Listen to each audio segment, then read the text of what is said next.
Никой не ти казва това. Паникатаката не е психически проблем.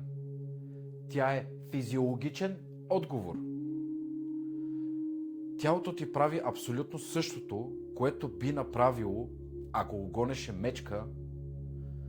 Сърцето бие 160 удара в минута, кръвта се стегля от стомаха към краката, мозъка минава в режим бягство. Разликата е една. Няма мечка.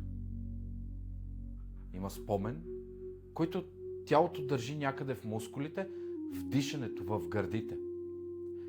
И всеки път, когато усетиш сигнал, който прилича на онзи стар сигнал, тялото ти активира алармата. И не си луд. Тялото ти работи прекалено добре дори.